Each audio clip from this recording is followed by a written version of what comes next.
4లో మరలా మా జగనన్న మైలవరం తీసుకొచ్చారు, ఇక్కడ ఓటమి చెందాం. మరలా 19 ఎన్నికల్లో మళ్ళీ పెండ పంపించారు, అక్కడ గెలిచాం.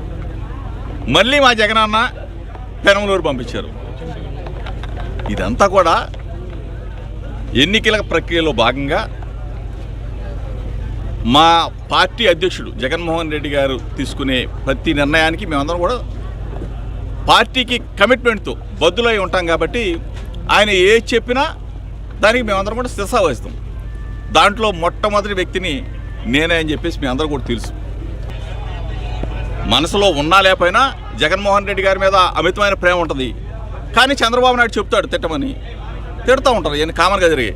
కానీ నిజమేంటో తెలుసుకున్నాడు కాబట్టి, ఎక్కడ మంచి మనసు ఉందో తెలుసుకున్నాడు కాబట్టి, ఎక్కడ పరిపాలనాధ్యక్షుడు ఉన్నాడో తెలుసుకున్నాడు కాబట్టి, జగన్మోహన్ రెడ్డి గారి నాయకత్వం కావాలని చెప్పేసి కోరుకున్నాడు కాబట్టి కేసీఆర్ గారు వచ్చారు, ఆహ్వానించాం.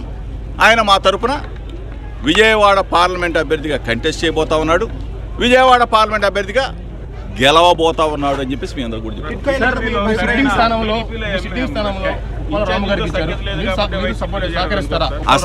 అసలు నా విషయంలో ఇంత కూడా ఎవరు ఆలోచించాల్సిన, జగన్మోహన్ రెడ్డి గారు యుద్ధంలో దిగి యుద్ధం చేసి రమ్మంటే ఆ యుద్ధం చేసి రావడమే.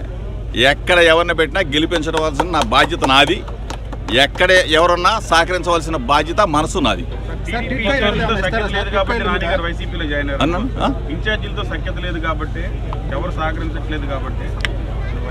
అదంతా కూడా అంతకుముందు పార్టీ వాళ్ళకి సంబంధించిన నిర్ణయం. మా దగ్గరికి వచ్చిన తర్వాత మా నాయకుడు కావాలి, మా జగన్మోహన్ రెడ్డి గారి నాయకత్వంలో మేము పనిచేస్తామని చెప్పేసి నాని గారు వచ్చారు. 100% విజయవాడ పార్లమెంట్ స్థానం ఇచ్చారు. డెఫినెట్గా ప్రజల అభిమానం ఉంటుంది, ఆదరణ ఉంటుంది. జగన్మోహన్ రెడ్డి గారు చేస్తున్న అభివృద్ధి సంక్షేమం చూసి ప్రజలు బ్రహ్మాండమైన మెజార్టీతో గెలిపించబోతా ఉన్నారు. విజయవాడ పార్లమెంట్ కైవసం చేసుకోబోతున్నారు.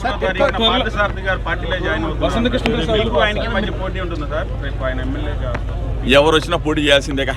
నేనైతే పెనమలూరు అభ్యర్థిని, వైఎస్ఆర్ కాంగ్రెస్ పార్టీ ఫ్యాన్ గుర్తు మీద నేను పోటీ చేస్తా. శారద గారు వచ్చినా చేయాల్సిందే, బోడే ప్రసాద్ వచ్చినా చేయాల్సిందే, ఇంకొకళ్ళు వచ్చినా చేయాల్సిందే. ఆఖరికి నారా చంద్రబాబు నాయుడు గారి పెనమలూరు వచ్చినా నేను అక్కడి నుంచి పోటీ చేయాల్సిందే కదా. ఇప్పుడు వైఎస్ఆర్ కాంగ్రెస్ పార్టీ కమిట్మెంట్తో ఉన్న పార్టీ వర్కర్స్ అందరూ కూడా, నాయకులందరూ కూడా మాతో పాటే ఉంటారు. శారదాన మంచోడు, మరి అటు వెళ్ళాడు. జనం చూద్దాం.